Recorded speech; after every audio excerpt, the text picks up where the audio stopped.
Assalamualaikum sahabat. Selamat datang. Terima kasih bagi yang sudah subscribe. Saya doakan semoga rezekinya selalu dilancarkan oleh Allah dan diberikan kesehatan selalu.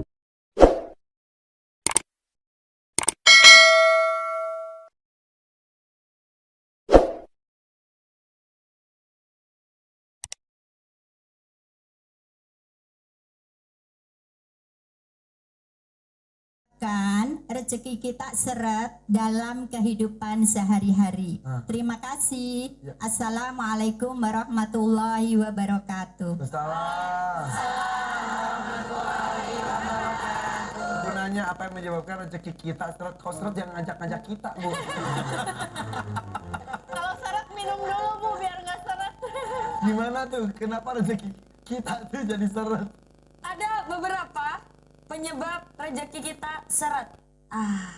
Ibu tadi bertanya, apa saja yang bisa membuat rezeki kita seret? Ternyata salah satu penyebab orang itu rezekinya seret, itu dia tidur setelah subuh. Makanya jangan tidur setelah subuh ya, Bu ya. Setelah subuh baiknya digunakan untuk beribadah, baiknya digunakan untuk mengaji, atau ibu-ibu mau masak. Oh, kalau bulan puasa masaknya sebelum subuh ya. Biasanya kalau habis subuh ngapain? Tidur.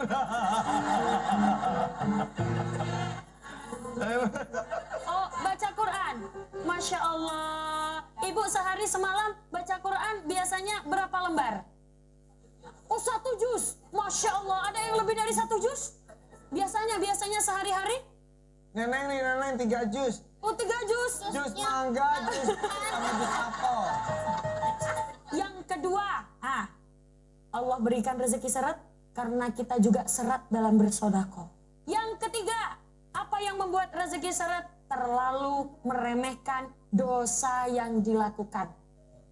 Suka melakukan maksiat, tidak menyesal dengan yang dilakukan, biasanya membuat rezeki seret.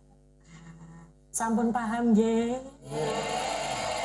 Nanti ada yang denger gini, gak boleh tidur setelah subuh. Ya udah, gak usah bangun. Kalau gitu gimana tuh? Ya nggak boleh dong, sholat kan hukumnya wajib. Oh iya. Tapi kenapa ya kalau tak ada harusnya berbuka Quran tuh ngantuk aja bawaannya. Ya Bu ya? Bu, baca Al-Quran biar tidak ngantuk, khusyuk dan pahami arti Al-Qurannya. Nggak tahu artinya. Kuatkan niat dulu. Yang terpenting, ya Allah saya niat istiqomah baca Quran. Sehari semalam minimal 1 lembar. Nggak bisa 1 lembar, 1 kaca.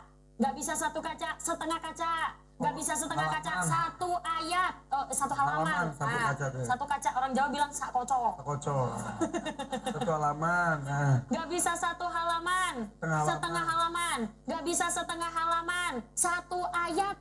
Nggak bisa 1 ayat. 1 huruf. Nggak bisa 1 huruf. Udah, pegang aja Al-Quran itu. Jadi kalau mau banyak rezeki juga tadi salah satunya adalah banyak memberi. Nah, Itu istilahnya terima kasih gitu. Nah. Oh, gak ada penanya lagi gak? Ada, silakan. Besti mau nanya dong. Loh, gak bahaya tak? Assalamualaikum warahmatullahi wabarakatuh. Waalaikumsalam. Warahmatullahi wabarakatuh. Nama saya Ibu Inayah dari Perumahan Citra Villa Wanasari, Cibitung, Bekasi. Ning Umi Laila mau tanya, apakah rezeki seret itu tandanya ibadah kita nggak diterima sama Allah Subhanahu wa Ta'ala? Terima kasih. Assalamualaikum warahmatullahi wabarakatuh. Apakah rezeki kita seret itu Tanda ibadah kita nggak diterima? ibadah kita tidak diterima? Enggak, Bu. Rezeki itu macamnya bukan tentang uang saja. Kita rajin ibadah itu juga rezeki. Ya. Nggak semua orang loh bisa rajin ibadah. Nggak semua orang loh ringan badannya untuk beribadah, betul? Betul. Diringankan badannya untuk beribadah itu rezeki. Diberikan kesehatan itu juga rezeki. Diberikan keluarga yang komplit itu juga rezeki. Diberikan rezeki bisa beli kerudung pink sama brosnya gede.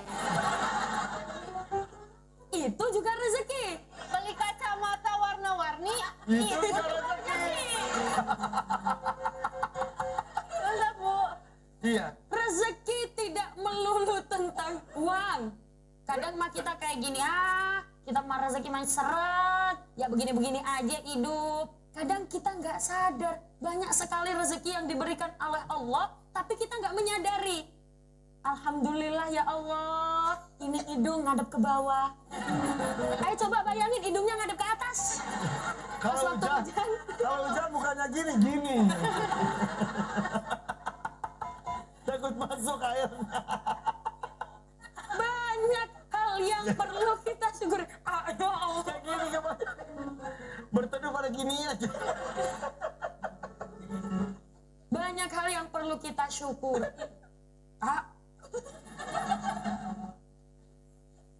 Tiba-tiba bayangin ya. Alhamdulillah masih diberikan kesehatan. Banyak sekali yang perlu kita syukur. Ya Allah, alhamdulillah, terima kasih.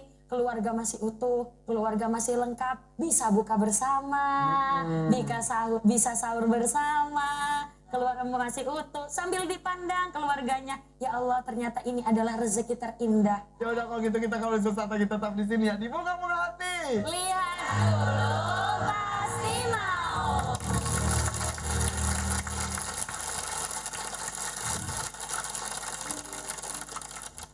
Kan kata Neng teh kalau rezekinya syarat harus bagi-bagi. Neneng teh cuma punya 40.000, jadi Neneng beli permen 10 ribuan. Ibu mau Neneng bagi-bagi permen? Ya Neneng bagi-bagi ya Bu. Iya, sama-sama Bu.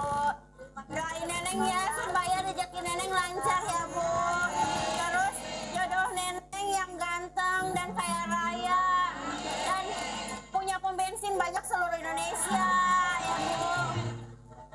Iya, jodoh Neneng yang kayak bule-bule gitu. Atau Ibu punya anak cowok Bu? Punya menantu buat Neneng mau nggak Bu? Kasihan, kasihan. Lagi apa Nenek? Kan katanya harus berbagi. Neneng cuma bisa bagi-bagi permen. Oh hebat, pinter. Iya. Bagi-bagi permen. Iya. Kan bulan puasa. Kan lagi puasa. Oh justru itu, kan biasanya bau mulut jadi makan permen. Oh, biar gak bau mulut makan permen. Batal Nenek. Tapi gak apa-apa kalau mau berbagi buat nanti sore. Iya. Takutnya di jalan belum nyampe rumah. Kalau malah kasium tuh hop permen. Ini yang manis-manisnya dibuka dengan permen. Tapi hebat, langsung berubah, langsung berbagi. Masya Allah. Masya Allah, gimana? Udah bisa belum jadi menantu idaman? Ya udah, tapi alhamdulillah niatnya berbagi. Iya. Nah, bagus dong kalau gitu nih. Bagus, berarti kan Neneng langsung introspeksi dan langsung mengaplikasikan yang didapatkan. Wih, keren. Masya Allah. Tapi kayaknya kalau berbagi tapi ada niat tersembunyi gimana?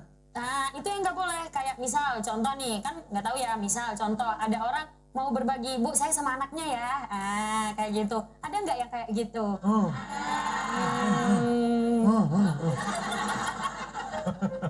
Ya udah, monggo nih mengenai berbagi, silakan. Bismillahirrahmanirrahim. Ternyata di dalam harta benda kita itu ada hak orang yang miskin.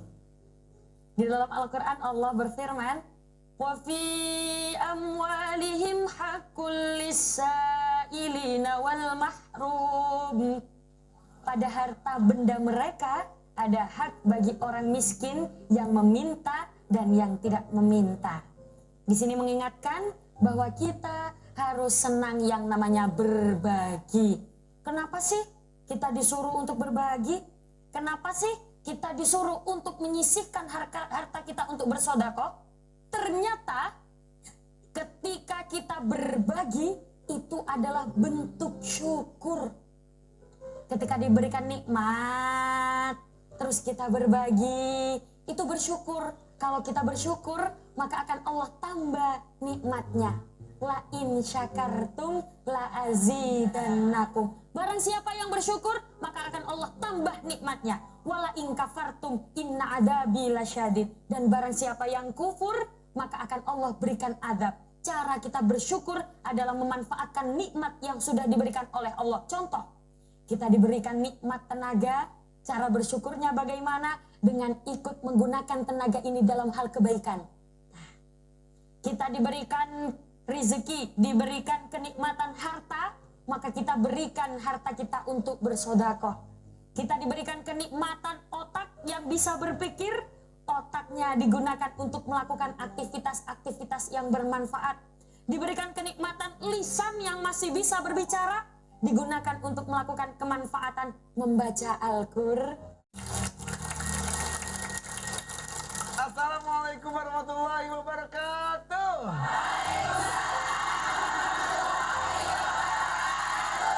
Semangatnya luar biasa. Waalaikumsalam. Sehat ibu semuanya? Katanya pagi-pagi ngumpul nonton depan RCTI, nunggu katanya ilmu dari Ning Umi.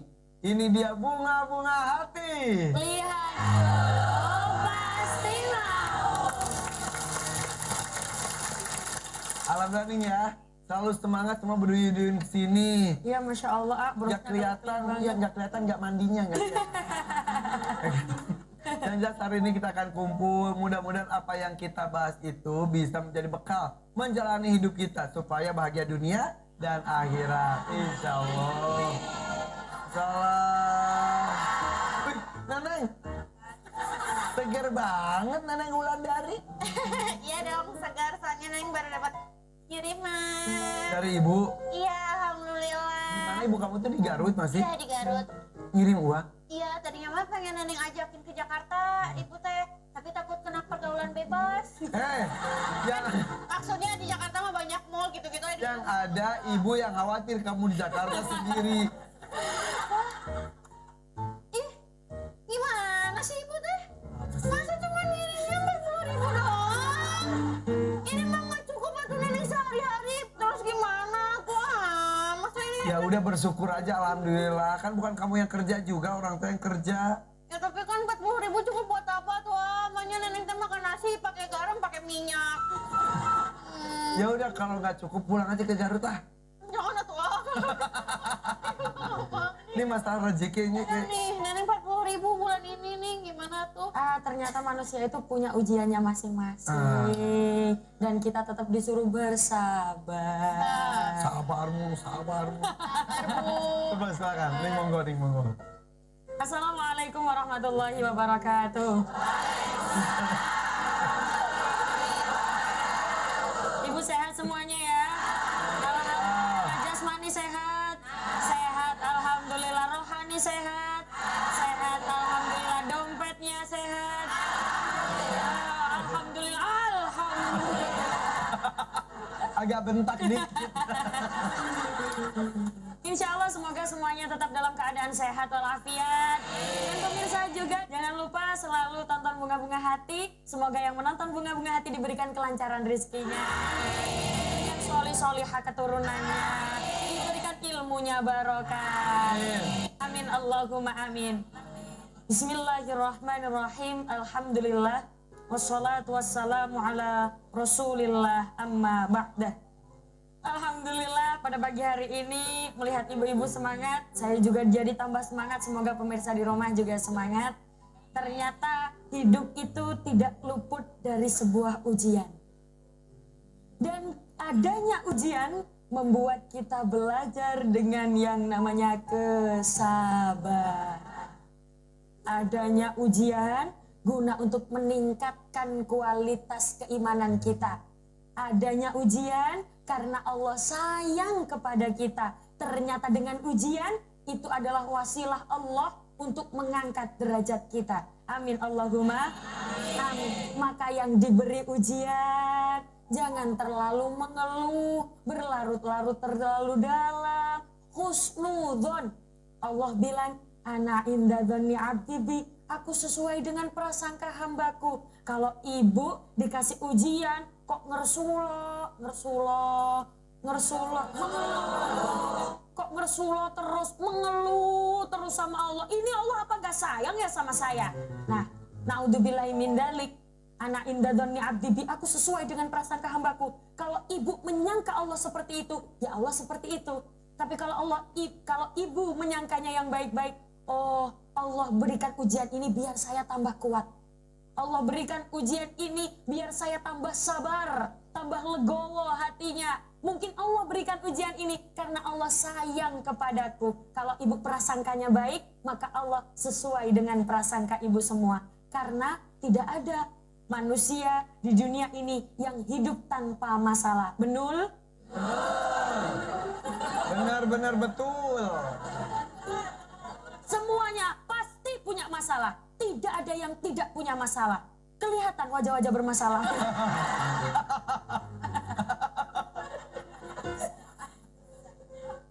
Di dalam Al-Quran Allah berfirman, A'udzu billahi minasyaitonir rajim. Bismillahirrahmanirrahim. وَلَنَبْلُوَنَّكُمْ بِشَيْءٍ مِّنَ الْخَوْفِ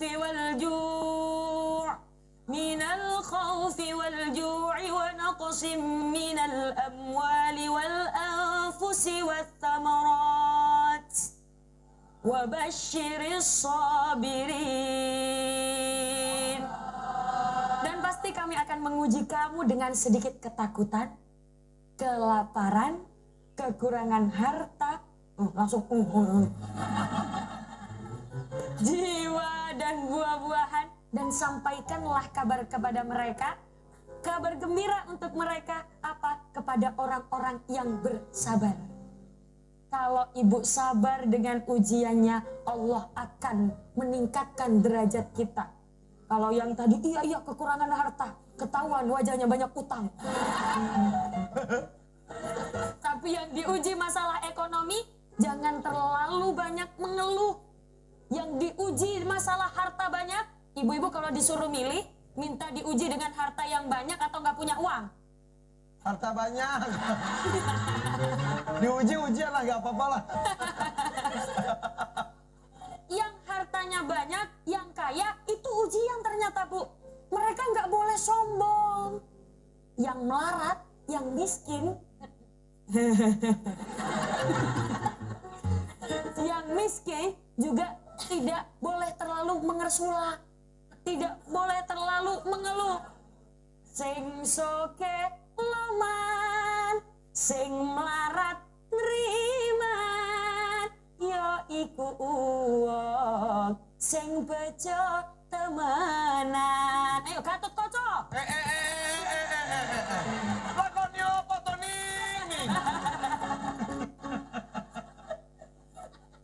Sing soge loman, yang kaya dermawan, sing melarat neriman, yang miskin menerima, bersabar dengan kondisinya. Karena manusia tidak luput dengan yang namanya ujian. Sampun paham, ge? Jadi kaya pun itu bisa jadi ujian. Nah, betul. Jadi jangan merasa diri paling banyak ujian. Melihat orang kaya, wah enak banget hidupnya, bahagia, belum tentu. Belum tentu. Karena mungkin si kaya pun melihat si miskin, wah sederhana tapi kok mereka bahagia, seperti itu. Tapi yang ini kayaknya pas banget deh jadi bestie kamu. Coba berdiri. Kacamatanya. Dari tadi Neneng salah fokus. Waduh. Kayak Ini. Aduh. Nggak ada yang nyuruh maju juga maju. Ibu, ini tuh kacamatanya ada di keranjang kuning. Itu ngeliat dunia tuh ada yang biru, ada yang pink, Warna-warni. warna-warni. Ya Allah. Cantik banget. Ininya juga bibirnya ungu. Kayak habis di setengah tahun. Lucu. Bu sehat ya Bu ya. Sehat, Bu. Ya hati-hati hilang buat pakai lebaran kan. Iya. Tuh lihatin ke kamera. Cie Allah. Oke, makasih Bu. Atur nuhun. Yaudah kalau gitu kita coba buka pertanyaan ya. Silakan, siapa yang mau nanya? Oh, oke. Oh ya, silakan.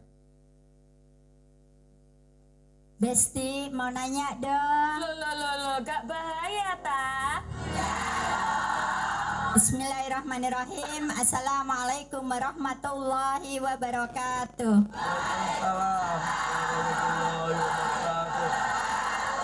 Perkenalkan, nama saya Umi Hajah Nani Supriningsih dari Majelis Ta'lim Al-Azam Gria Asri 2 Tambun Bekasi. Ning Umi. Ning Umi mau bertanya, apa yang menyebabkan rezeki kita seret dalam kehidupan sehari-hari? Terima kasih. Assalamualaikum warahmatullahi wabarakatuh. Salam. Gunanya apa yang menyebabkan rezeki kita seret? Kalau seret jangan ngajak-ngajak kita, Bu. Kalau seret minum dulu Bu biar nggak seret. Gimana tuh? Kenapa rezeki kita tuh jadi seret? Ada beberapa penyebab rezeki kita seret. Ibu tadi bertanya, apa saja yang bisa membuat rezeki kita seret? Ternyata salah satu penyebab orang itu rezekinya seret, itu dia tidur setelah subuh. Makanya jangan tidur setelah subuh ya Bu ya. Setelah subuh baiknya digunakan untuk beribadah, baiknya digunakan untuk mengaji, atau ibu-ibu mau masak. Oh kalau bulan puasa masaknya sebelum subuh ya. Biasanya kalau habis subuh ngapain? Tidur.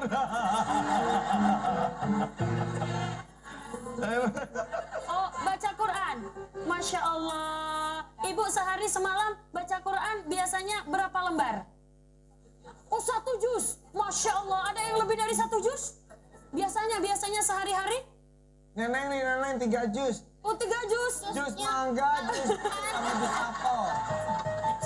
Yang kedua, Allah berikan rezeki seret karena kita juga seret dalam bersodako. Yang ketiga, apa yang membuat rezeki seret? Terlalu meremehkan dosa yang dilakukan. Suka melakukan maksiat, tidak menyesal dengan yang dilakukan, biasanya membuat rezeki seret. Sampun paham, ge? Nanti ada yang denger gini, gak boleh tidur setelah subuh. Ya udah gak usah bangun. Kalau gitu gimana tuh? Ya nggak boleh dong, sholat kan hukumnya wajib. Oh iya. Tapi kenapa ya kalau tadarus tuh berbuka Quran tuh ngantuk aja bawaannya. Ya Bu ya.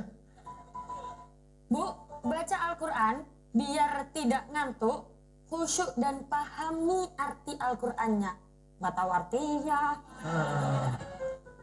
Kuatkan niat dulu. Yang terpenting, ya Allah saya niat istiqomah baca Quran. Sehari semalam minimal 1 lembar. Nggak bisa 1 lembar, 1 kaca. Nggak bisa 1 kaca, setengah kaca. Nggak bisa setengah kaca, 1 ayat.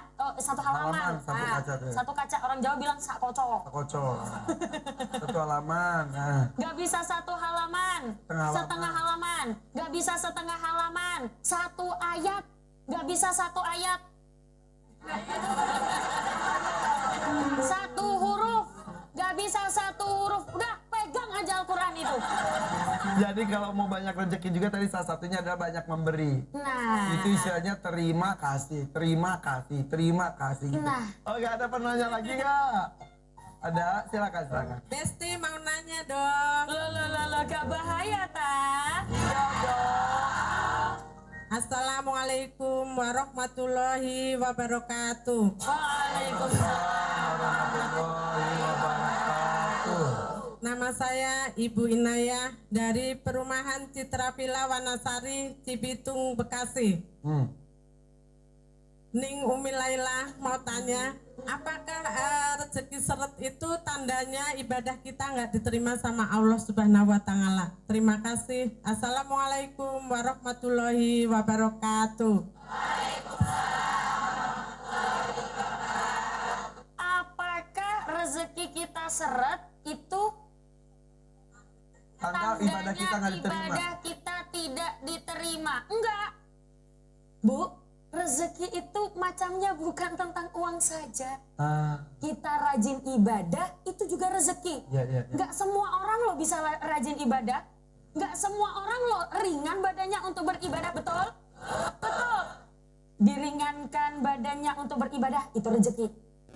Diberikan kesehatan itu juga rezeki.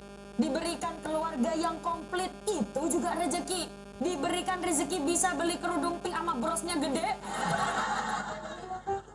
itu juga rezeki. Beli kacamata warna-warni Itu juga rezeki. Mantap Bu. Iya. Rezeki tidak melulu tentang uang. Kadang mah kita kayak gini, kita mah rezeki main seret, ya begini-begini aja hidup. Kadang kita nggak sadar banyak sekali rezeki yang diberikan oleh Allah, tapi kita nggak menyadari. Alhamdulillah ya Allah, ini hidung ngadep ke bawah. Ayo coba bayangin hidungnya ngadep ke atas. Kalau waktu hujan bukannya gini. Takut masuk air. Banyak hal yang perlu kita syukuri. Ya Allah. Kayak gini gimana? Berteduh pada gini aja. Banyak hal yang perlu kita syukuri.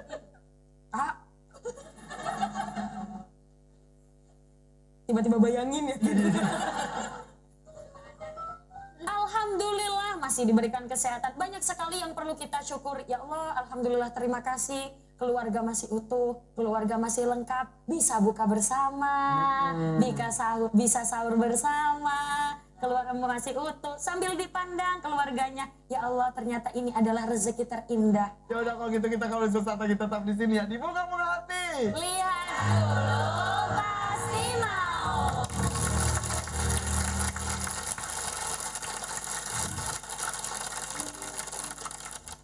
Kan kata Ning teh kalau rezekinya syarat harus bagi-bagi. Neneng teh cuma punya 40.000, jadi neneng beli we permen 10.000-an.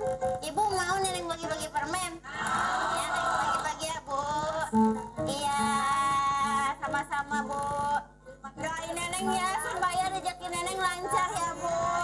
Terus jodoh neneng yang ganteng dan kaya raya dan punya pom bensin banyak seluruh Indonesia. Iya, jodoh neneng yang kayak bule-bule gitu. Atau ibu punya anak cowok Bu? Punya menantu buat neneng mau nggak Bu? Kasihan. Kasihan. Lagi apa nenek? Kan katanya harus berbagi. Neneng cuma bisa bagi-bagi permen. Oh hebat, pinter. Iya. Bagi-bagi permen. Iya. Kan bulan puasa. Kan lagi puasa. Oh justru itu, kan biasanya bau mulut jadi makan permen. Oh, biar gak bau mulut makan permen. Batal nenek. Tapi gak apa-apa kalau mau berbagi buat nanti sore. Iya. Takutnya di jalan belum nyampe rumah. Kalau malah konsum tuh hop permen. Ini yang manis-manisnya dibuka dengan permen. Tapi hebat, langsung berubah, langsung berbagi. Masya Allah. Masya Allah, gimana? Udah bisa belum jadi menantu idaman? Ya udah, tapi alhamdulillah niatnya berbagi. Iya. Nah, bagus dong kalau gitu nih. Bagus, berarti Kak Neneng langsung introspeksi dan langsung mengaplikasikan yang didapatkan. Wih, keren. Allah. Tapi kayaknya kalau berbagi tapi ada niat tersembunyi gimana? Nah, itu yang nggak boleh. Kayak misal, contoh nih, kan nggak tahu ya, misal contoh, ada orang mau berbagi, Bu, saya sama anaknya ya. Kayak gitu. Ada nggak yang kayak gitu?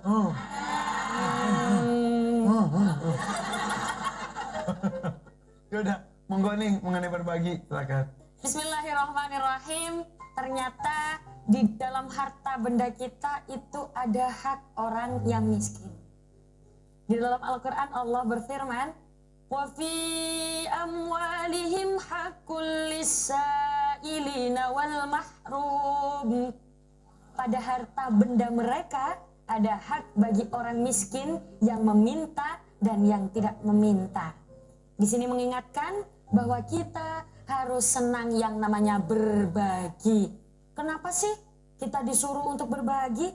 Kenapa sih kita disuruh untuk menyisihkan harta kita untuk bersedekah? Ternyata ketika kita berbagi itu adalah bentuk syukur. Ketika diberikan nikmat, terus kita berbagi, itu bersyukur. Kalau kita bersyukur, maka akan Allah tambah nikmatnya. La in syakartum la azidannakum. Barang siapa yang bersyukur, maka akan Allah tambah nikmatnya. Wala in kafartum inna adabi lasyadid. Dan barang siapa yang kufur, maka akan Allah berikan adab. Cara kita bersyukur adalah memanfaatkan nikmat yang sudah diberikan oleh Allah. Contoh, kita diberikan nikmat tenaga. Cara bersyukurnya bagaimana? Dengan ikut menggunakan tenaga ini dalam hal kebaikan. Kita diberikan rezeki, diberikan kenikmatan harta, maka kita berikan harta kita untuk bersedekah. Kita diberikan kenikmatan otak yang bisa berpikir, otaknya digunakan untuk melakukan aktivitas-aktivitas yang bermanfaat. Diberikan kenikmatan lisan yang masih bisa berbicara, digunakan untuk melakukan kemanfaatan membaca Al-Quran. Ternyata di dalam harta kita itu ada hak orang-orang miskin. Makanya Bu, ojo medit-medit. Apa kalau bahasanya Ibu apa? Ojo medit-medit. Tongkoret. Tongkoret. Tongkoret. Tonggoret. Tongkoret. Jangan pelit-pelit. Tidak ada yang suka dengan orang pelit. Allah saja tidak suka, apalagi manusia. Ibu, kalau ada orang kaya banyak uang, terus dermawan, dapat rezeki tetangganya dikasih, dapat rezeki makanan tetangganya dikasih, terus suatu ketika malam-malam dia teriak maling, maling, maling, kita mau bantu tuh seneng ya Bu ya, mau bantu dia yang kesusahan itu ringan. Tapi kalau orang kaya pelitnya minta ampun, Masya Allah, amat tetangga gak pernah ngeliat, dapat nikmat tetangga gak pernah dikasih, malam-malam dia teriak maling, maling, maling. Oh, syukurin. Bodoh amat. Tidak ada yang suka dengan orang yang pelit. Benul? Sampun paham ge? Tapi kata orang kalau banyak ngebagi ya harta kita habis nih. Piye toh nih? Ternyata harta kita tidak akan habis untuk bersedekah. Justru akan bertambah. Neng cerita Apa-apa? waktu itu. Ini pasti lucu. Enggak ini. Kebon banget, astagfirullahaladzim. Nggak, tapi ini beneran. Ini dari kisah Neng aja. Jadi waktu itu Neng lagi di luar kota, malam-malam tuh ada bapak-bapak pakai kursi roda sendiri. Neng tadinya mau beli mie instan, Neng cuma bawa uang tuh 60.000, 50.000 satu sama 10.000 satu. Akhirnya Neng kasih lah yang 50.000. Sayang banget nih. Karena pada saat itu kayak oh ya udahlah nggak makan malam-malam nggak apa-apa, nggak usah jadi beli mie gitu. Besokannya Neneng pulang ke Jakarta, di bandara Neneng mau ngambil uang, di ATM itu ada uang 2,5 juta. Jadi ketahan di ATM. Terus ambil. Nenek. Gimana sih? Dengar dulu. Neneng tunggu. Dia punya orang nenek. Neneng lapor, masa Neneng nggak lapor? Kan 2,5 juta ya. Terus gini, ini uang siapa? Soalnya nggak ada siapa-siapa di situ. Takutnya ada yang lupa kan. Apa mesin ATM-nya error kan?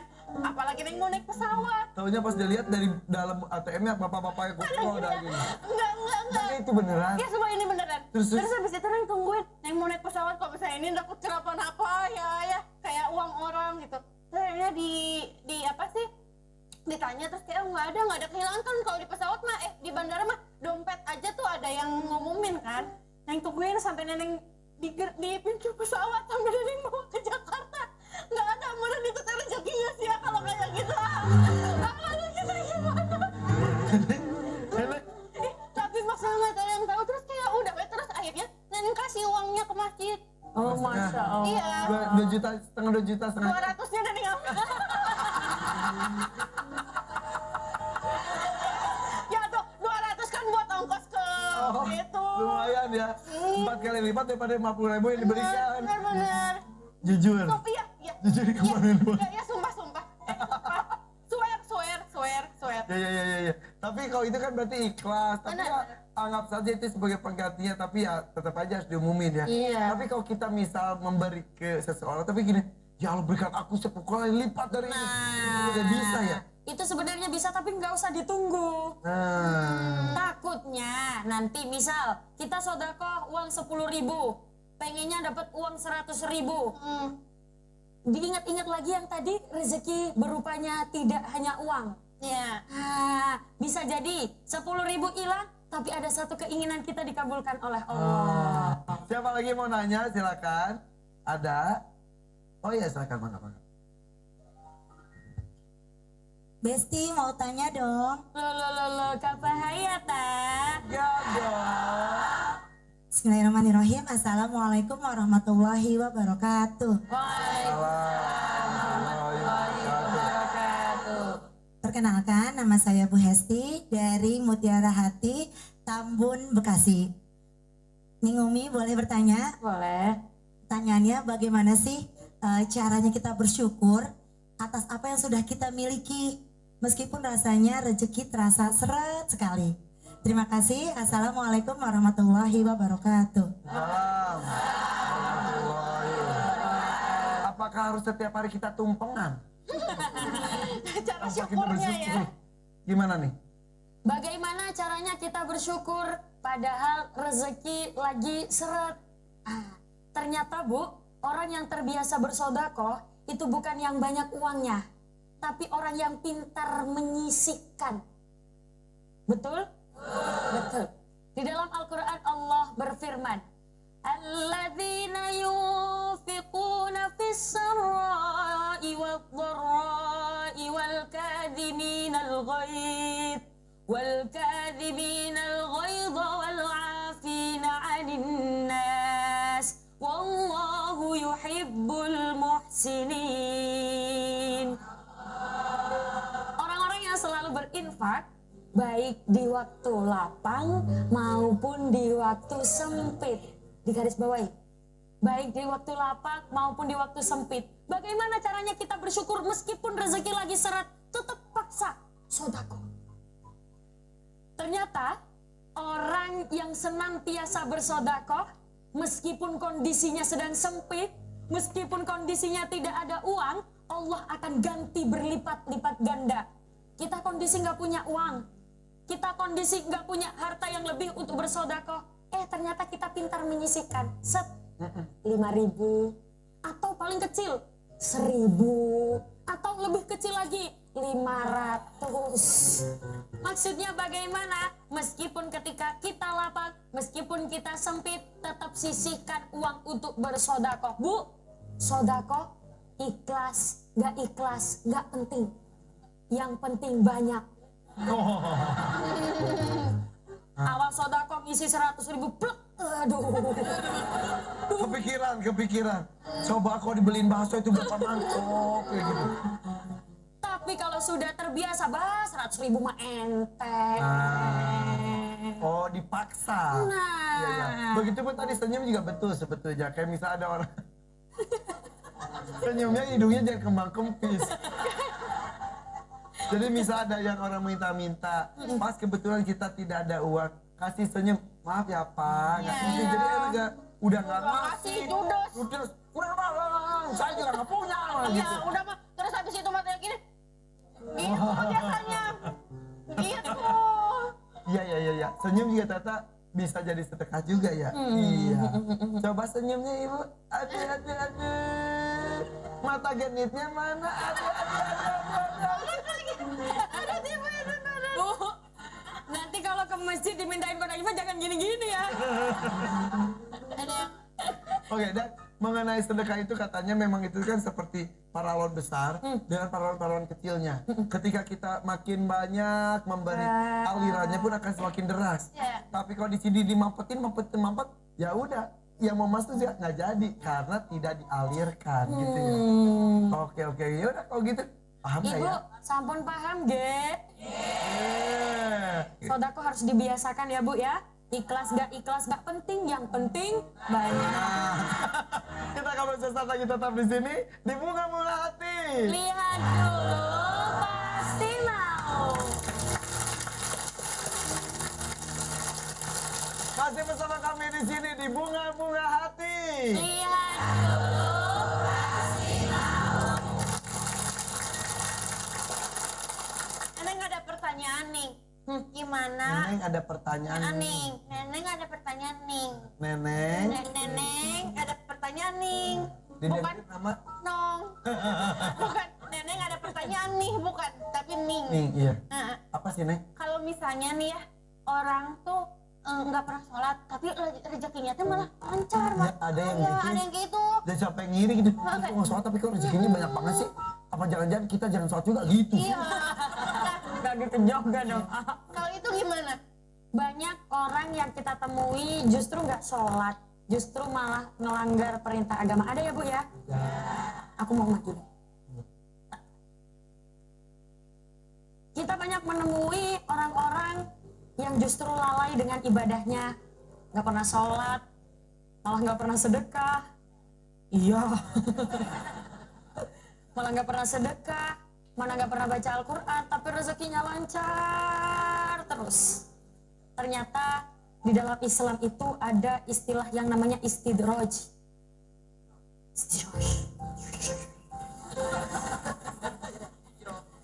Istidraj itu apa?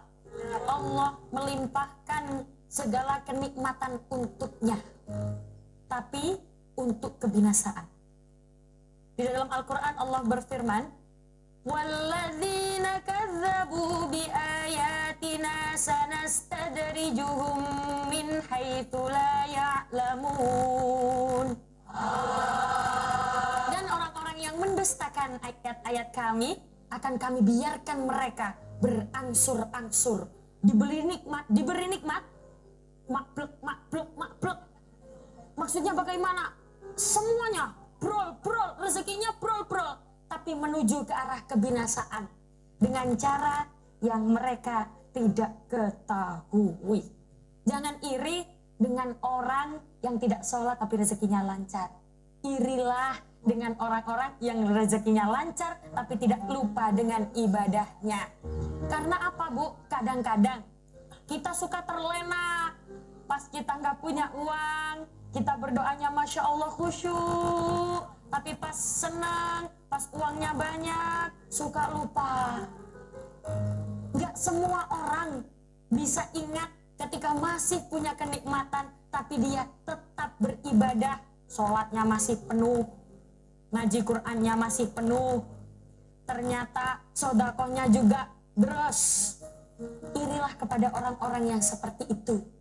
Sampun paham, G? Dan kayaknya sih masalah ibadah bukan hak kita untuk menilai ibadah orang-orang ya. Bisa jadi mungkin kita nggak tahu, tapi dibalik itu semuanya ketika malam hari ya sholat. Apakah dia perlu pengumuman? Enggak mungkin. Pengumuman saya sholat tahajud. Iya betul. Sambil tahajud sambil instastory lagi sujud nih. Iya, ada yang kayak gitu lah. Sambil foto tapi sambil Masa sujud. sih? Ada.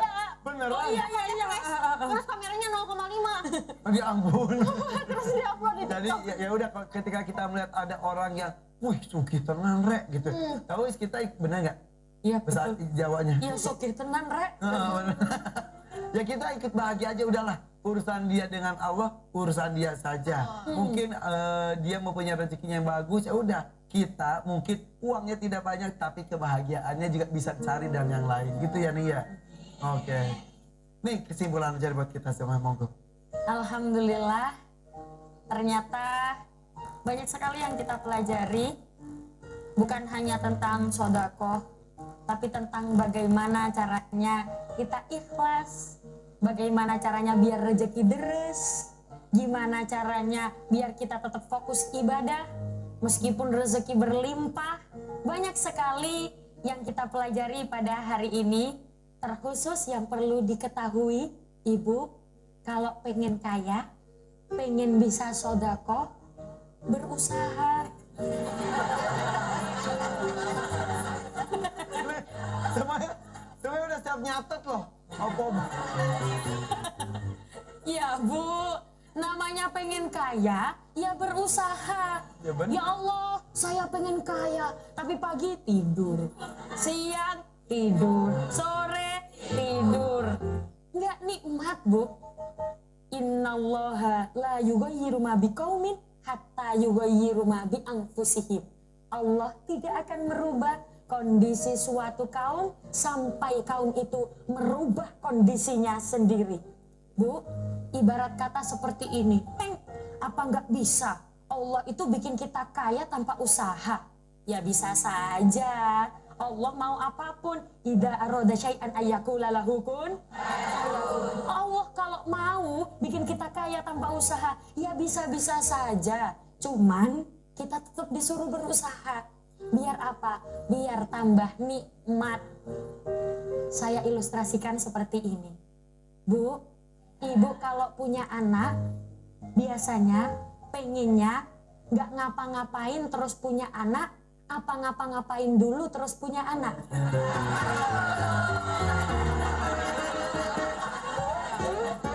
Ibu depan nggak ngapa-ngapain dulu lah.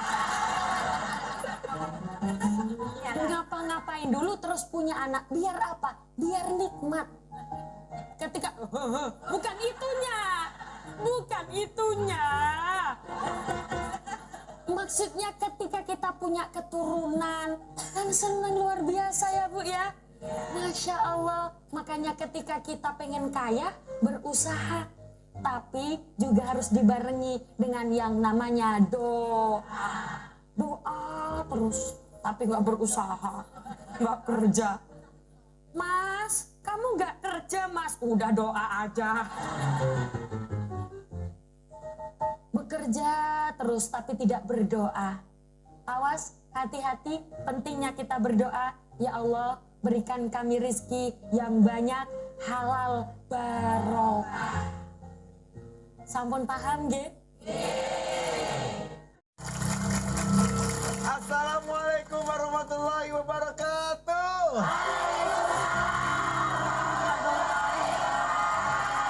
Masya Allah, Ibu puasa nggak sih Bu? Puasa ya puasa, tapi bukan berarti puasa itu sama gitu.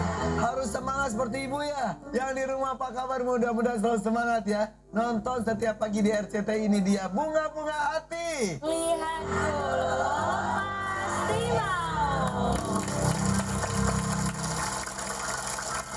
Ning Umi Laila. Ning Umi, mana itu ya? Neneng? Iya, tadi perasaan di sini ya? Iya. Neneng mana? Lihat Neneng nggak Bu? Nggak. Panggil Neneng gitu. 1, 2, 3. Assalamualaikum.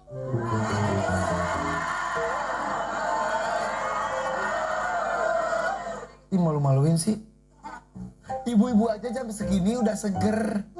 Neneng kenapa masih nguap-nguap? Tiduran di kamar mandi. Ya Allah. Pantesan dari tadi di belakang Sarin nggak ada. Kenapa kau bisa ketiduran di kamar mandi sih? Neneng ini maraton. Maraton? Bukan maraton nonton drakor. Astagfirullahaladzim, astagfirullahaladzim. Bukannya tadarus kamu teh? Nonton drakor 16 episode. Berapa episode? 16. Semalaman? Dari jam berapa itu teh? Kalian ngeronda. Tapi tadi sahur? Tadi lupa. Emang ini udah imsak? Udah subuh, udah pagi. Innalillahi wa inna ilaihi raji'un. Gimana tuh ya? Aduh. Kamu jadi belum tidur dari kemarin? Dari ngabuburit? Iya, abisnya drakornya seru Jadi ngabuburit nonton drakor. Terus Neng kayak, ini se-episodean lagi. Tambah lagi. Tambah lagi. Tiba-tiba udah Selamat sama. pagi Nenek. Terus gimana tuh ini teh? Makanya masih ngantuk. Iya, bukan ngantuk aja. Berarti janjian kamu nggak buka, nggak maghrib, nggak isya, nggak taraweh, nggak sahur, nggak subuh. Bagus. Gimana nih? Jangan dicontoh. Iya. Gimana nih? Berarti kan Neneng belum bisa memanfaatkan waktu dengan sebaik-baiknya, Bu. Iya. Sok atau gimana kasih nasihat tidak hanya untuk Neneng, untuk kita semua nih, monggo. Kan Neneng tunggu di belakang tapi jangan tidur. Iya, siap. Ini Neng. Assalamualaikum warahmatullahi wabarakatuh.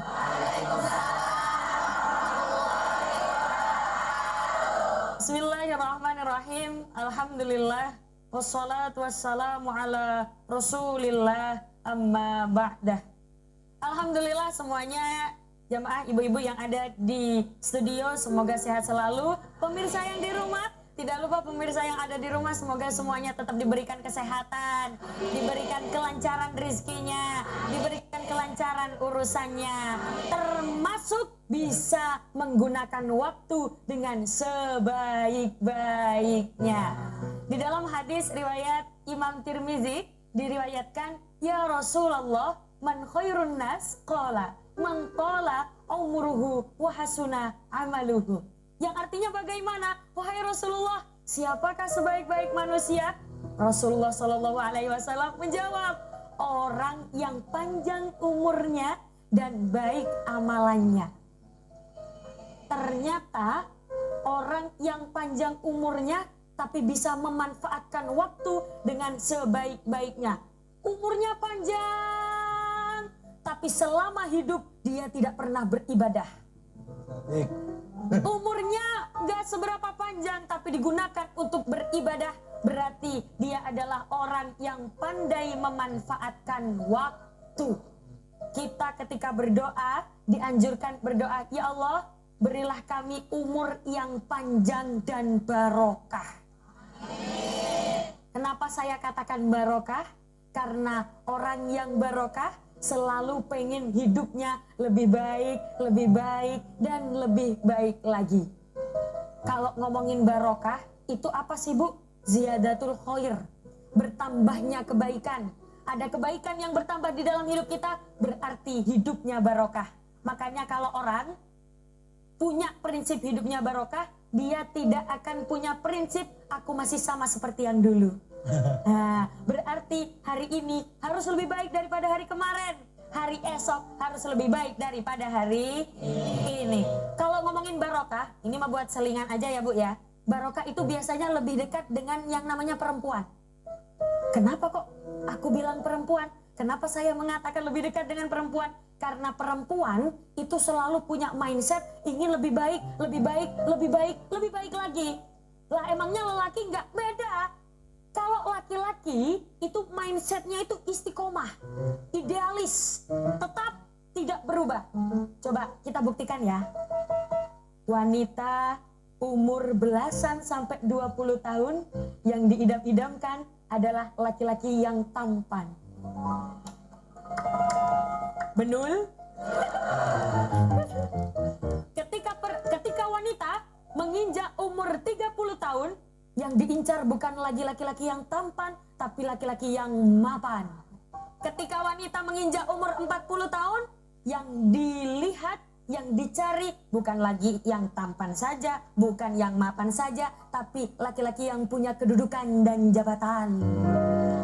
Ketika wanita sudah menginjak umur 50 tahun, performanya sudah menurun. Alias kata ibu tadi, peot. Yang diidam-idamkan apa? Yang dicari apa? Laki-laki yang punya kesetiaan. Tapi ketika wanita menginjak usia 60 tahun, yang diidam-idamkan adalah laki-laki yang punya keimanan dan ketakwaan. Karena apa? Sudah terasa karena mau. Astagfirullahaladzim. Itu perempuan pengen yang lebih baik lagi. Kalau laki-laki beda Bu. Laki-laki itu prinsipnya istiqomah, idealis, tidak berubah. Kita buktikan. Laki-laki berusia 20 tahun yang diidam-idamkan adalah wanita yang muda dan cantik. Betul? Ketika laki-laki menginjak usia 30 tahun, yang diidam-idamkan adalah wanita yang muda dan cantik. Tetap istiqomah. Tidak berubah, betul? Ketika laki-laki menginjak usia 40 tahun, yang diidam-idamkan tetap yang muda dan cantik. Tepuk tangan lagi. Oh gitu, tapi perempuan itu luar biasa ya. Jadi dapat tadi 20 tahun minta yang tampan, 30 minta yang mapan, 40 minta yang ada jabatan, 50 minta yang udah punya imannya kuat, setia. 70, 60 ketakwaan. Yang saya sampaikan tadi hanya geran saja, maksudnya itu hanya hiburan saja. Biar apa? Karena pagi-pagi saya tahu ibu-ibu habis sahur, sholat subuh, biasanya habis makan bawaannya pengen tidur. Tapi ya itu nggak semua laki-laki juga tadi ceritakan. Tidak semua Laki-laki dan gak semua perempuan juga. Ya kan, kalau neneng mah dari 20 sampai 60 pengennya yang ganteng. Yang tadi buat hiburan saja, tapi pada intinya pembicaraan kita kali ini, orang yang bisa memanfaatkan waktu dengan sebaik-baiknya, punya umur panjang, tapi digunakan untuk melakukan kebaikan. Punya umur panjang digunakan untuk melakukan kemanfaatan. Punya umur panjang diberikan kesehatan. Bukan hanya sehat tapi juga afiat. Sehatnya digunakan untuk melakukan kebaikan. Insya Allah. Masya Allah. Oke, siapa yang mau nanya? Siapa mau nanya? Besti mau nanya dong. Loh, Kak bahaya tak? Enggak dong. Perkenalkan, nama saya Fatimah dari Majlis Taklim Husnul Khotimah Cikarang. Silakan Bu Fatime. Assalamualaikum warahmatullahi wabarakatuh.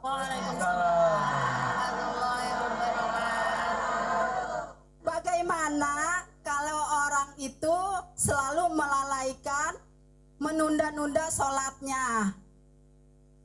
Hukumnya bagaimana? Oke, apa hukum orang yang suka menunda-nunda sholat? Sholatnya. Terima kasih Ning Umi. Assalamualaikum warahmatullahi wabarakatuh. Silakan nih. Jadi begini, menunda-nunda hal yang wajib hukumnya tidak boleh. Maksudnya bagaimana? Jangan menunda hal yang wajib, terutama sholat. Bu, sholat kok ditunda-tunda? Awas, nanti keduluan wafat. Sholat jangan ditunda. Siap? Ternyata Allah berfirman, wa ma tadri nafsum madza taksib ghadan. Dan tiada seorang pun yang dapat mengetahui dengan pasti apa yang akan terjadi besok. Bisa jadi aku nanti aja lah sholatnya lah, nanti ini kayaknya mah waktu isya mak lama, udahlah kita nyantai dulu, kita makan bakso dulu, ngapain dulu, ngopi dulu, nanti pulang ngopi kita sholat, setelah pulang ngopi ternyata ketiduran, nggak bangun lagi. Innalillahi. Na'udzubillahi min dzalik. Maka jangan menunda ketika azan. Bu, azan adalah panggilan. Ibu dipanggil tapi nggak nyaut. Kalau ada orang dipanggil nggak nyaut, namanya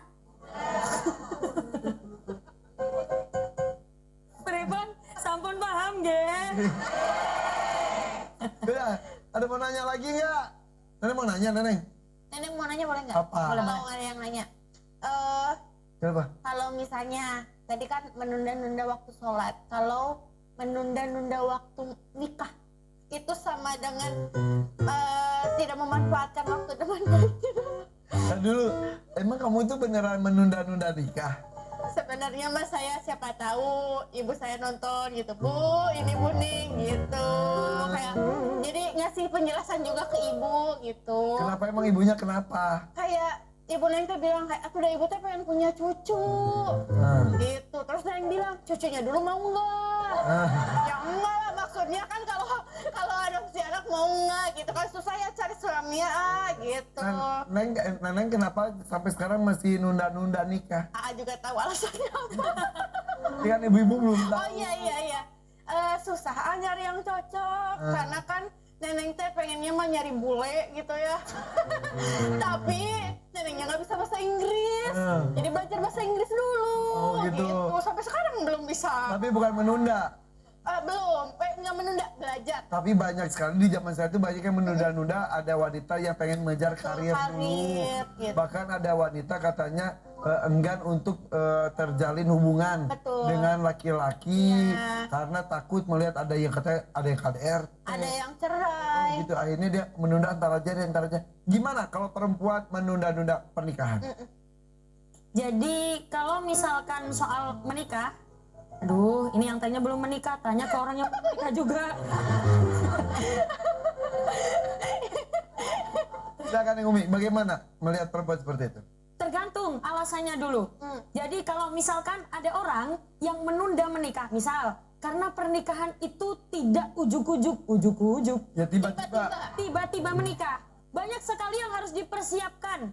Dari mulai finansial, mental, kesiapan diri, semuanya harus dipersiapkan.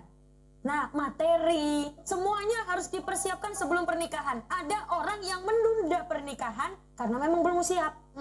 Nah, boleh menyiapkan diri dulu. Tapi Tapi kalau misalkan dia sudah siap, secara finansial sudah siap, secara ngelihat kondisinya juga udah mapan, mental juga udah aman, udah siap menikah, tapi dia menunda untuk menikah. Misal, sebentar dulu, mau cari yang klik. Nah, misal, sebentar dulu, aku mau fokus, mau kejar ini dulu, tapi nanti mau menikah. Itu hukumnya makruh.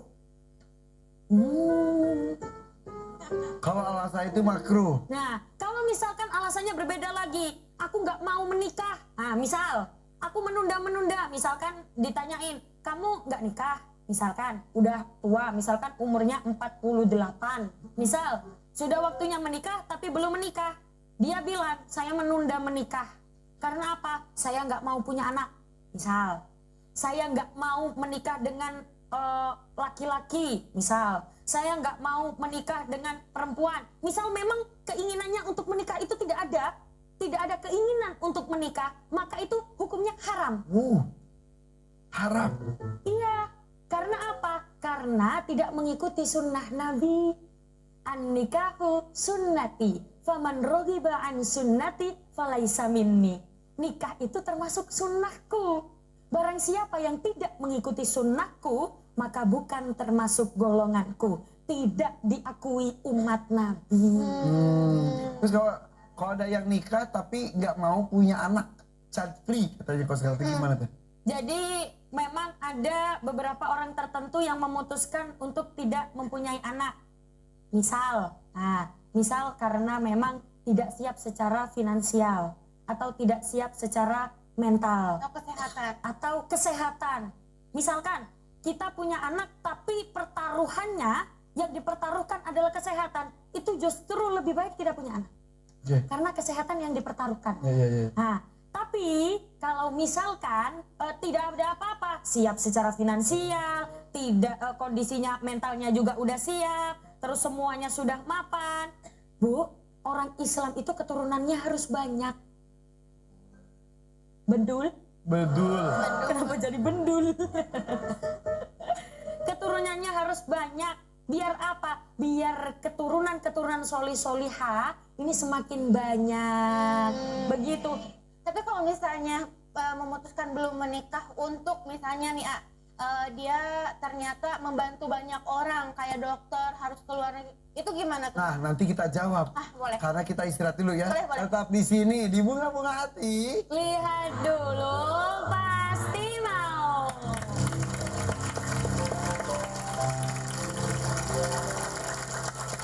Bu masih di sini ya di RCTI di Bunga-Bunga Hati. Lihat dulu, pasti mau. Tadi Nenek tuh nanya apa sih tadi itu? Iya, kayak kalau misalnya kita menunda menikah karena alasannya kita membantu banyak orang seperti jadi volunteer, jadi guru di daerah-daerah terpencil gitu, gimana? Mewakafkan diri untuk umat ya. sampai mengorbankan urusan pribadi. Betul. Kalau dianggap menikah itu pribadi. Betul. Gimana itu nih kalau gitu? Kembali seperti yang tadi, kalau misalkan kondisinya sudah mapan, sudah siap secara finansial, sudah siap secara emosional, kalau menunda menikah, memang niatnya menunda, berarti hukumnya makruh. Kan bisa kalau misalkan kita menikah, terus baru bantu-bantuin, nah kan bisa. Tapi takutnya mungkin dikirim ke pelosok dan lain-lain. Iya. Kalau dapat suami yang satu visi sih enak ya. Iya. Tapi kalau yang beda visi takutnya jadi berantakan rumah tangganya. Iya, kangen nanti ya ayah. LDR gitu kan nggak bisa misalnya. Itu mah sebetulnya tidak bisa ditekankan pada satu kondisi yang sama ya. Iya, jadi sebenarnya mah boleh-boleh saja, asalkan tidak berlebihan. Misalkan dia sampai lupa menikah loh, sampai lupa memikirkan dirinya sendiri loh. Tapi menikah itu wajib apa sunnah? Ada Sunnah, tapi kalau tidak dilakukan bukan termasuk umatnya Nabi. Oh, iya. Tapi kalau memang dia sudah mencari kemana-mana gitu, nggak nemu-nemu gitu. Nah, jodoh tetap di tangan Allah. Setidaknya ada usaha. Setidaknya dari kita ada usaha untuk menyempurnakan ikhtiar dan juga berdoa. Bentar, Angkat. halo. Oh, itu. Jadi Neneng mending kita sahur di Jaksel aja. Iya. Nanti Neneng ke sana. Oke. Jadi rencananya Gak ada yang nanya. nggak ada update kehidupan aja, Neneng update status. Orang lagi ngaji nerima telepon. Iya tuh ini temen Neneng Apa katanya? ngajakin sahur on the road. Gayanya. Padahal nggak punya kendaraan kan biasanya gitu. Yang penting mah di jalanan aja sahur. Tapi puasa nggak? Puasa. Oh pada puasa. Puasa. Karena banyak yang sahur on the road. Tapi pagi-paginya tetap makan mie. Iya gitu. Jadi, waktunya jadi disia-siain. Iya, tidak. bukannya nggak boleh ya? Bukannya nggak boleh ya? Bukannya nggak boleh sahur on the road, cuman ngerti aja. Kalau misalkan banyak madorotnya, misal sahur on the road menghabiskan banyak energi, 30 hari Ramadan, 30 hari sahur on the road. Kan capek ya Bu ya? Nah, harusnya waktunya bisa digunakan untuk beribadah, tapi malah dihabiskan untuk ngeng ke sana, ngeng ke sini. Mending ntar yang 10 hari terakhir pakai itikaf. Nah 20 sisa terakhir yang lainnya tuh bisa sama keluarga. Boleh sahur on the road, diantaranya misalnya 5 kali lah maksimal misal ya. Kalau 30 kali mah itu masuk angin ya sahur di luar terus naik motor. Iya sih, jadi harus memanfaatkan waktu dengan baik. Iya apalagi bulan Ramadan gini kan, detik-detik itu manfaatnya deh nih. Iya, Ramadan ini pahala dilipat gandakan, maka fokuslah pada ibadah. Oke. Berbicara mengenai pengaturan waktu, ada yang mau sampaikan lagi nih?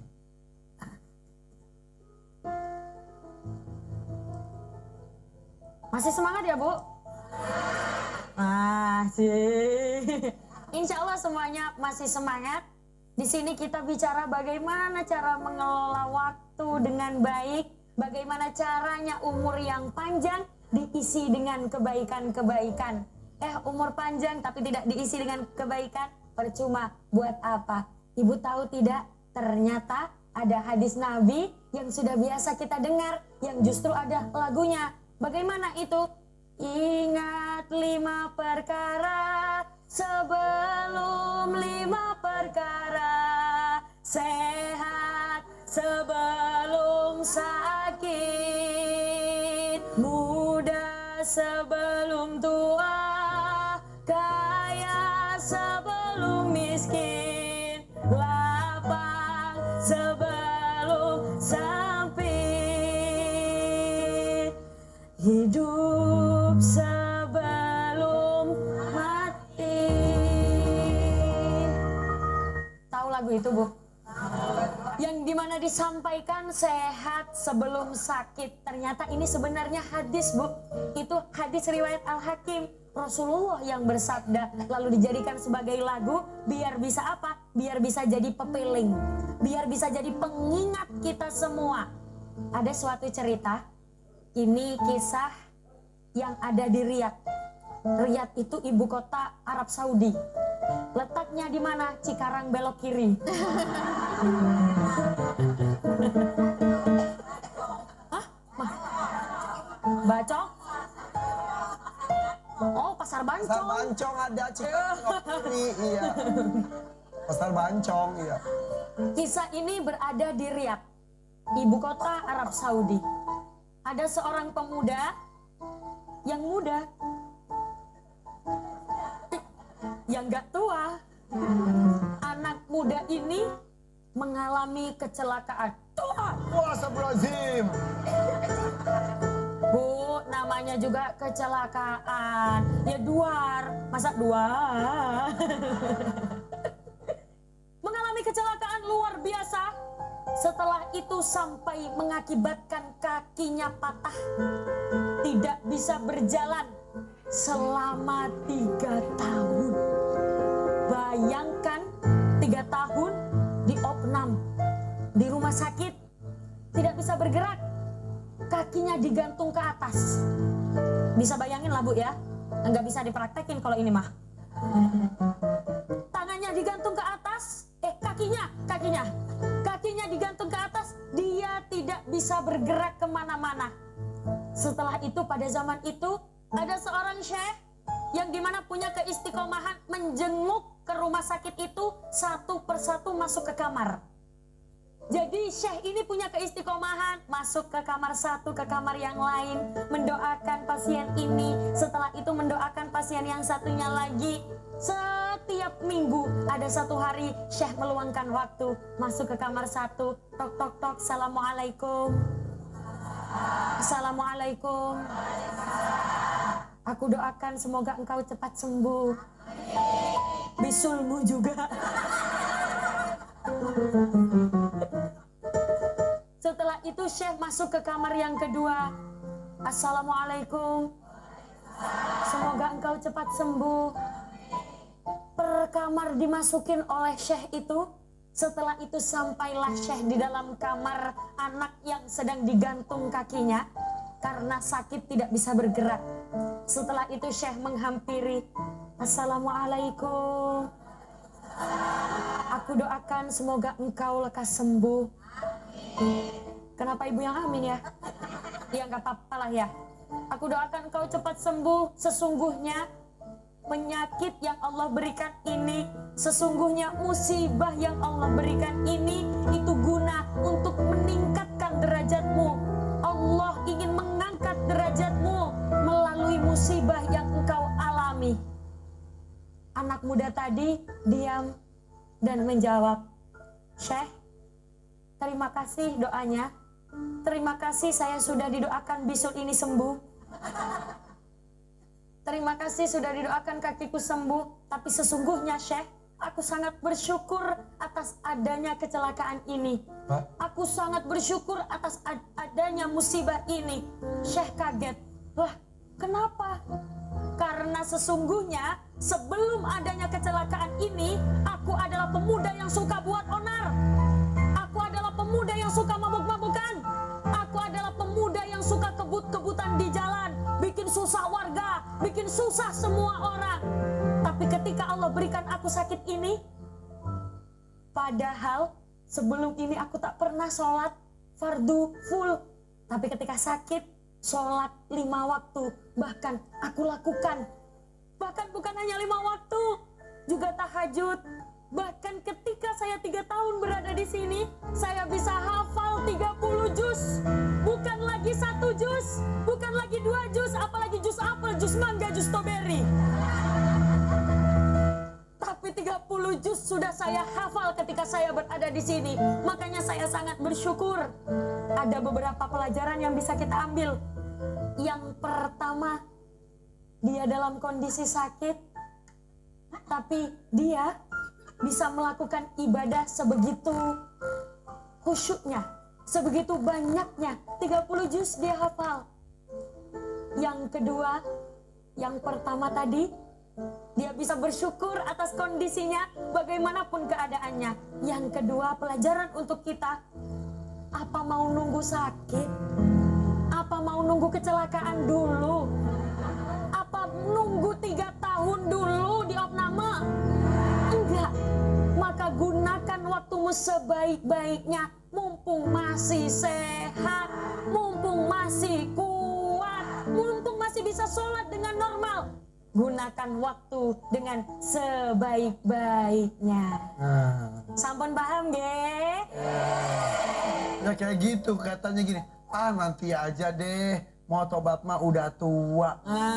Kalau sampai tua, nanti aja deh umrohnya pada ada hartanya. Tar aja, emang orang tua pakai haji segala. Pas udah tua kesana udah nggak kuat ngapa-ngapain. Makanya mumpung bisa, mumpung ada, mumpung sempat, lakukan kebaikan. Gitu. Jangan sampai kenikmatan yang ada diambil dulu, baru kita tersadar gitu ya Ning ya. Aduh ya udah kalau gitu kita kembali sesaat lagi, siapkan pertanyaan berikutnya. Tetap di sini di Bunga-Bunga Hati. Lihat dulu, pasti mau.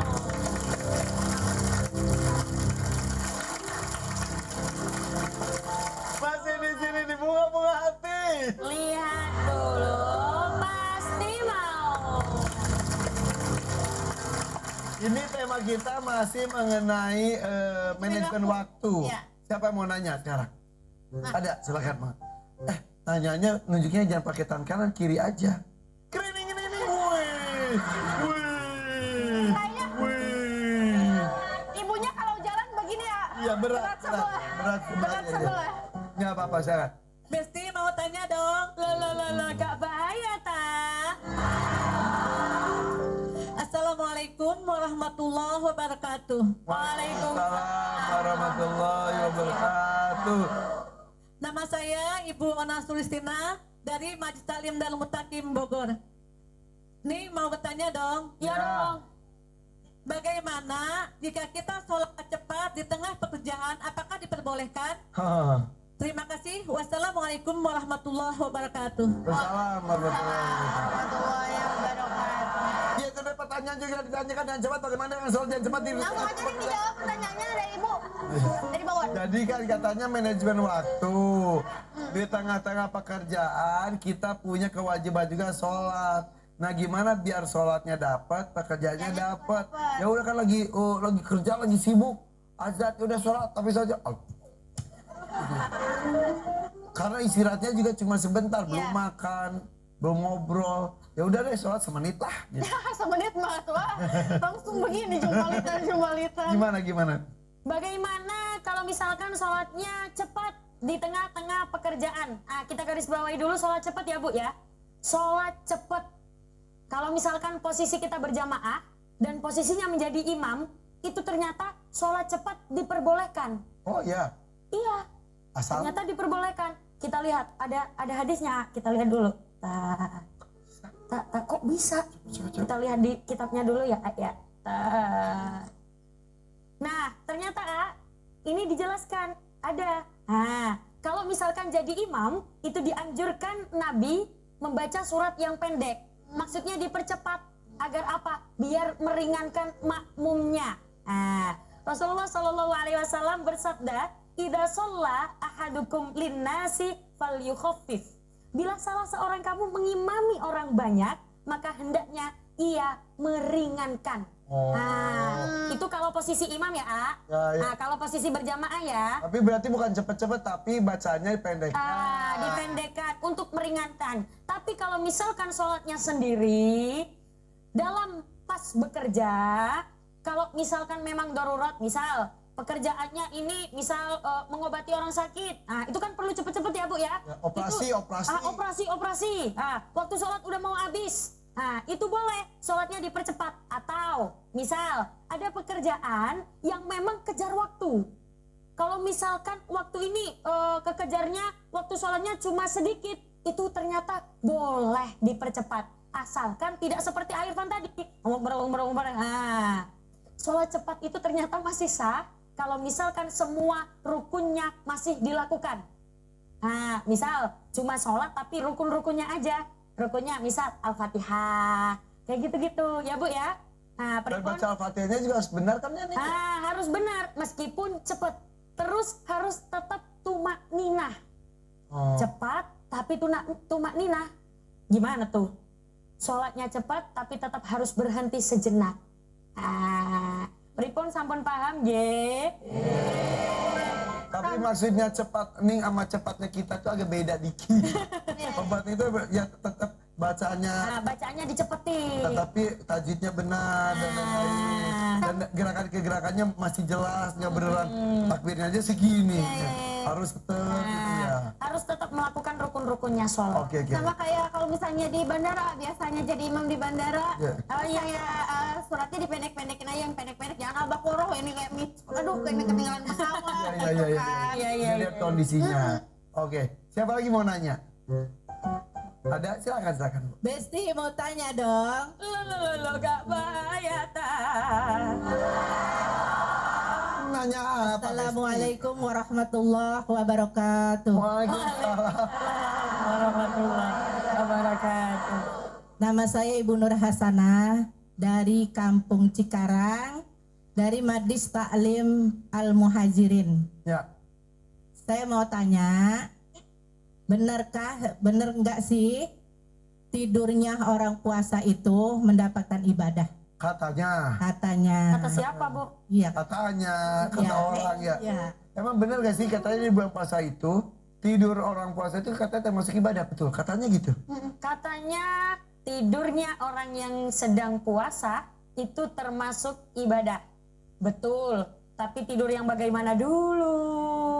Misal, ternyata yang dimaksud adalah tidur, misal ketika sedang berpuasa, bekerja, capek, letih, lelah, lesu, terus ketiduran. Itu tidurnya dinilai ibadah. Bukan tidur yang pagi, habis sahur tidur, bangun-bangun udah mau maghrib. Itu akhirnya ninggal sholat.